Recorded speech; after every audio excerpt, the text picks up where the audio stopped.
Welcome two माय channel ममता Chauhan RAMS में आप सबको मेरा प्यार भरा नमस्कार। आज मैं आप लोग को एक सुहाग गीत ला रही हूँ। आशा करती हूँ कि आप लोग को ये गीत पसंद आएगा और आप मेरे वीडियो में अंत तक बने रहेगा। चलिए हम अपने गीत को शुरू करते हैं। हाँ, अगर आप मेरे चैनल पर नए हैं तो चैनल को सब्सक्राइब करना ना भूलें ताकि आप लोग को मेरा गीत सबसे पहले मिल सके। चलिए अपने गीत को शुरू करते हैं हम। छोटका देवर गेदा खेलना बीरी धबना, छोटका देवर गेदा खेलना बीरी धबन, खेल के खेलाई के लोकावा हम लोक लेब, टिकवा के नकशा पे लिखदा हम बाच लेब, टिकवा के नकशा पे लिखदा हम बाच लेब, छोटका देवर गेदा खेलना बीरी धबना, छोटका देवर गेदा खेलना बीरी धबना, खेल के खेलाई के लोकावा हम लोक लेब, नथिया के नकशा पे लिखदा हम बाच लेब, नथिया के नकशा पे लिखदा हम बाच लेब, छोटका देवर गेदा खेलना बीरी धबना, छोटका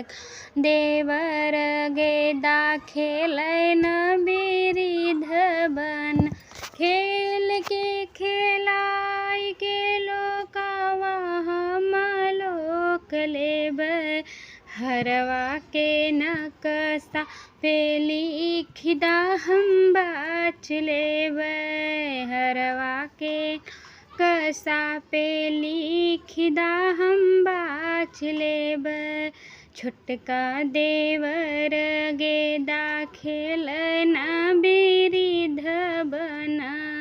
छोटका देवर गेदा खेलना बीरी धबना, खेल के खेलाई के लोकावा हम लोक लेब, करधन के नकशा पे लिखदा हम बाच लेब, करधन के नकशा पे लिखदा हम बाच लेब, छोटका देवर गेदा खेलना बीरी धबना, छोटका देवर गेदा खेलना बीरी धबना, खेल के खेलाई के लोकावा हम लोक लेब, झुमका के नकशा पे लिखदा हम बाच लेब, झुमका के नकशा पे लिखदा हम बाच लेब, छोटका देवर गेदा खेलना बीरी धबना, छोटका देवर गेदा खेलना बीरी धबना, खेल के खेलाई के लोकावा हम लोक लेब, पायल के नकशा पे लिखदा हम बाच लेब, पैजन के नकशा पे लिखदा हम बाच लेब, पैजन के नकशा पे लिखदा हम बाच लेब, छोटका देवर गेदा खेलना बीरी धबना, छोटका देवर गेदा खेल